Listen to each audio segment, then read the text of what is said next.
Now we're going to shift our focus to human populations and the unique dynamics of our own species. The current global population is approximately 8.2 billion people. For thousands of years, the human population was relatively stable, but about 400 years ago, we saw a significant increase in the growth rate. This was primarily due to a few factors, such as increased agricultural output and increased sanitation, as well as better living conditions, which all led to a substantial decrease in the death rate. This graph shows the human history and population growth. Note the incredible near vertical increase starting around the 1800s, reflecting the exponential growth driven by the advancements we just discussed. The rapid growth concerned early thinkers like Thomas Malthus. In 1798, Malthus observed that the human population was growing exponentially, while the food supply seemed to be growing only linearly.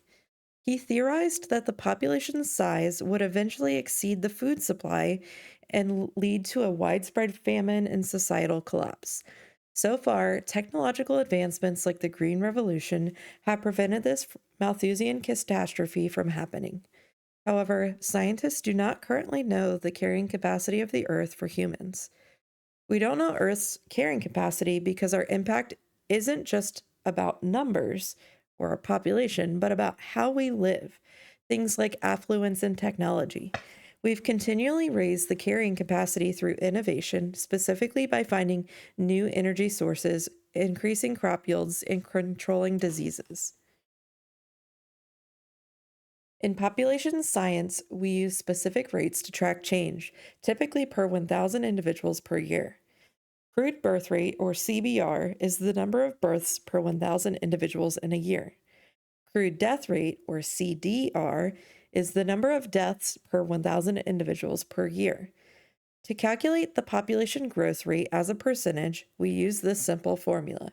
Population growth rate equals CBR minus CDR divided by 10.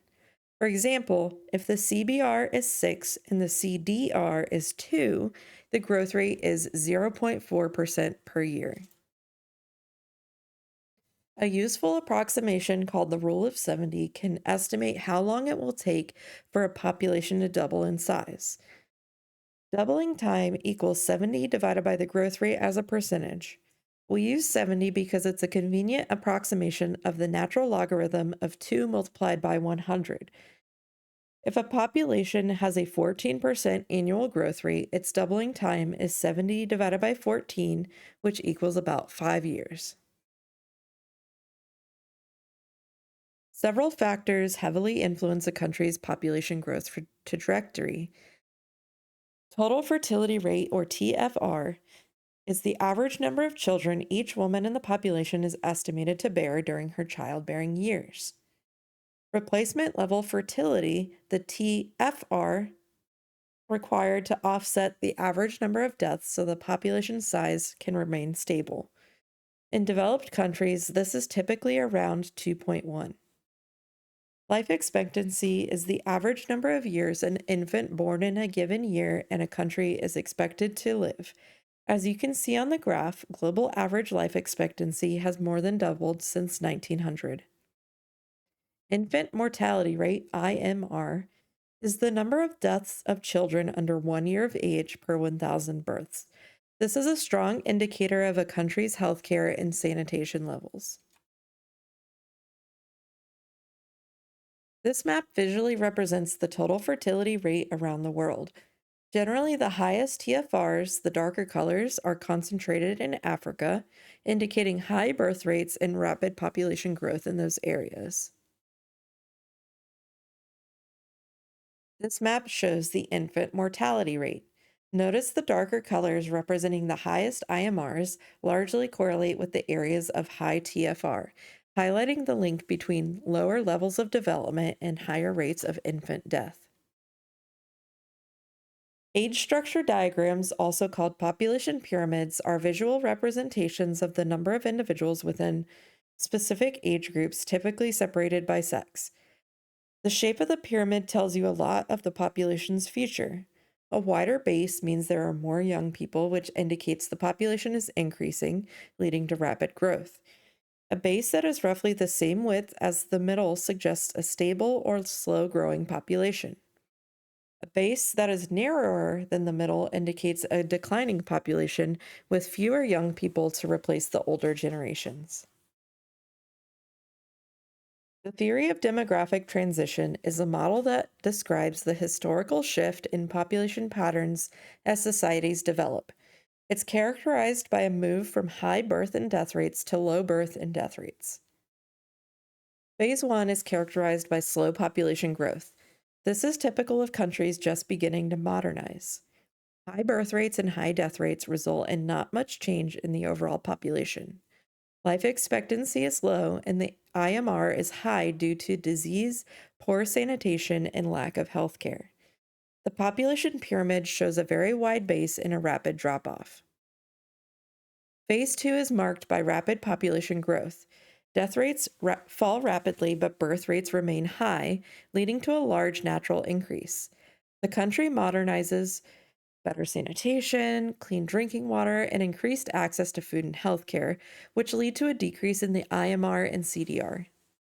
The population pyramid is a broad classic triangle shape. Phase three is the move towards stable population growth. This is typical of developed countries. Birth rates begin to fall, joining the low death rates, and the population growth returns to a steady state. The economy and education system improve, family income increases, and people have fewer children due to more education and access to birth control. The population pyramid begins to narrow at the base. The three key drivers for a drop in total fertility rate are increased education for women. Educated women typically delay having children until later in life.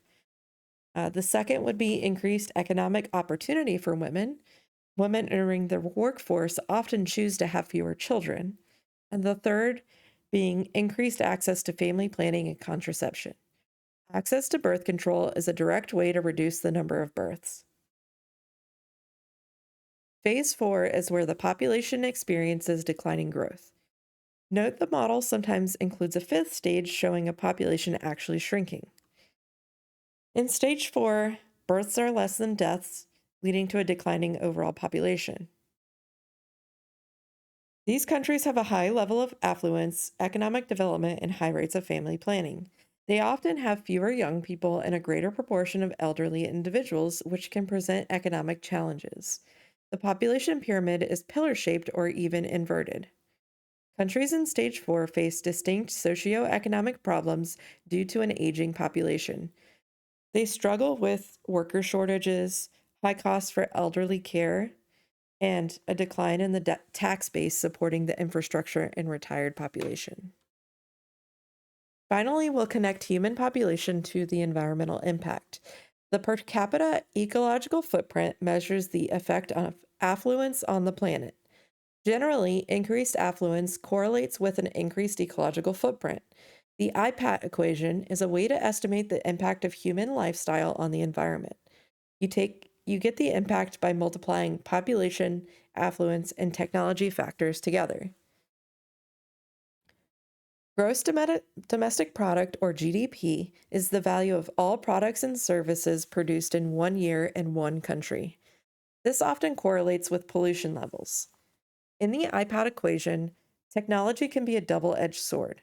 Negative technology, like inventing the internal combustion engine, can increase the impact, but positive technology, like inventing renewable energy or catalytic converters, will decrease the impact. This map illustrates the global ecological footprint. Notice the countries with the highest levels of affluence, like the US and Canada, have the largest per capita ecological footprints in the dark red colors, underscoring the role of the lifestyle and environmental impact. That concludes our overview of Unit 3 populations. Be sure to review the definitions, formulas, and the stages of the demographic transition model. Let me know if you have any questions about these concepts. Thanks for watching, and tune in for our next unit.